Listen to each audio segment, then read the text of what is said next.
خواتین بھی زیارت پہ جاتی ہیں، سارے کام کرتی ہیں، مگر پھر واپس آ کے وہی سٹوری ہے، اس سے ناراضگی، اس سے ناراضگی، اس سے بغض، اس سے کینہ، اس کی برائیاں، اس کی برائیاں. یہ ہمارے ہاں نارمل ہے. یہ تو آدمی کہتے ہیں یہ کس کی زیارت کرنے گئی تھی، یہ کیا زیارت کرنے گئی؟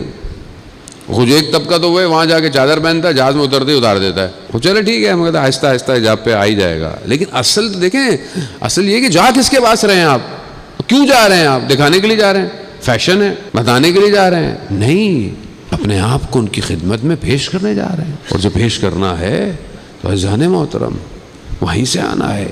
وہ دلوں کے مالک ہیں، وہ تبدیل کر دیتے ہیں، لیکن کچھ اس کے لیے اپنی طرف سے بھی تو پلیٹ فارم فراہم کرنا چاہیے کہ نہیں چاہیے. گھر ایسا ہو. پہلی شادی کی رات گزری، دوسرے دن مولا کائنات سے رسول خدا پوچھ رہے ہیں علی فاطمہ کو کیسا پایا؟ کہا یا رسول اللہ میں نے اللہ کی عبادت میں مددگار پایا. کیا ہم اپنی زوجہ کو جن کی ہو گئی ہیں، جن کی نہیں ہوئی ہیں وہ ڈھونڈیں؟ کیا ہم ان کو اللہ کی عبادت میں مددگار پاتے ہیں کہ نہیں پاتے؟ یا ایک جوان جو آج چاہتا ہے اپنی زندگی آباد کرے، یہ سارے، کیا وہ اللہ کی عبادت کے لیے مددگار ڈھونڈ رہا ہے یا کیا ڈھونڈ رہا ہے؟ تو یہ ہماری نگاہ بتاتی ہے کہ ہم آگے زندگی کیسی چاہتے ہیں. ایک والدین اگر اپنے بچے کے لیے جاتے ہیں، کس چیز کو دیکھ رہے ہیں؟ ظاہر کو دیکھ رہے ہیں یا باطن کو دیکھ رہے ہیں؟ یہ تبھی ہوگا کہ جب ہم اپنے بچوں کی تربیت ایسی کریں گے کہ ان کے لیے خدا ضروری ہونا چاہیے. ان کے لیے بات، جب ماں باپ خود نماز کے لیے گھر کے اندر اہتمام نہیں کریں گے تو بچے سے آپ کیا کریں گے؟ بچہ نماز پڑھے گا. جب آپ خود قرآن کھولتے ہوئے کبھی نظر نہیں آئیں گے کہ بھائی والد صاحب بھی کبھی قرآن کا کھول کے بیٹھے ہیں، تو گھر پہ آتے ہیں میچ دیکھتے ہیں، ٹی وی دیکھتے ہیں یا موبائل میں لگے رہتے ہیں، تو بچہ بولا بھائی یہاں تو یہی سیٹ اپ ہے، ہمارے یہاں بھی یہی کریں گے، ہم بھی یہی کریں گے. کیا کریں گے آپ بچے کو؟ بچے نے کبھی دیکھا ہی نہیں آپ نے تفسیر کی کتاب کھولی ہو، تفسیر بھی کوئی چیز ہوتی ہے کہ نہیں ہوتی. کبھی آپ نے نہج البلاغہ کے ورقے پلٹے ہوں گھر کے اندر کہ بیٹا مولا کا کلام ہے، تھوڑا مطلب چلو میں سن لیتے ہیں، بٹ کھانے کی ٹیبل پہ کوئی ایک وقت کا کھانا گھر والے ساتھ کھاتے ہیں یا سب فوڈ پانڈا آرڈر کرتے ہیں؟ یا میں ادھر سے کھا لوں، میں ادھر سے کھا لوں. ایک حد اقل ایک دسترخوان گھر والوں کا مل کے ہونا چاہیے. اسلام بانڈنگ ہے.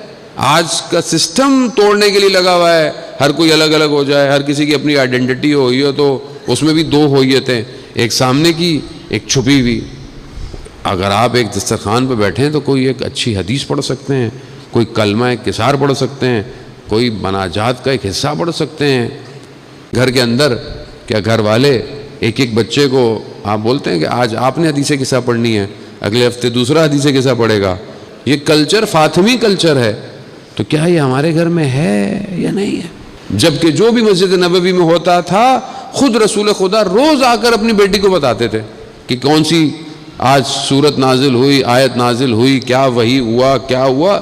اس کے باوجود بی بی امام حسن سے پوچھتی تھی مسجد میں کیا ہوا، اور آ کر وہ بتاتے تھے کہ آج قرآن کی یہ آیت نازل ہوئی، اور یہ حالانکہ سب جانتے تھے. گھر ایسا بنایا جا رہا ہے. عزیزان محترم، بچہ آتا ہے، ماں کیا کہتی ہے؟ یا قرۃ عینی ثمرۃ فؤادی، اے میرے آنکھوں کی ٹھنڈک. ہم اپنے بچے کو آنکھوں کی ٹھنڈک بنا رہے ہیں کہ نہیں بنا رہے؟ ہم تو کہتے ہیں بھاگو یہاں سے نکلو. عزیزان محترم، خوب یہ فاطمی گھر نہیں ہے. فاطمی گھر پورا پیکیج ہے. اس طرف معاشرے کو لے کے جانا ہے ہمیں، اس طرف بڑھنا ہے. بڑی بڑی باتیں ہیں، ہمارے بڑے بڑے نعرے ہیں، یہ ہو جائے، وہ ہو جائے، یہ دنیا یوں ہو جائے. کیسے ہوگی جب ایک گھر ویسا نہیں ہو پا رہا؟ میں محلے میں تو اختیار نہیں رکھتا، میں گلی میں اختیار نہیں رکھتا، میں کم از کم اپنے گھر پہ تو اختیار رکھتا ہوں. گھر بھی چھوڑ دیں، اپنے وجود پہ تو اختیار ہے میرا یا نہیں ہے؟ لیکن جب میں اسی کی اصلاح نہیں کر رہا تو پھر میں انتظار کر رہا ہوں کہ وقت کا امام میرے گھر آئے گا. کہاں آئے گا؟ تو جانے محترم، خدا شناسی، خدا کو پہچانے. خدا نہیں ہے آج معاشرے میں، سب کچھ ہے.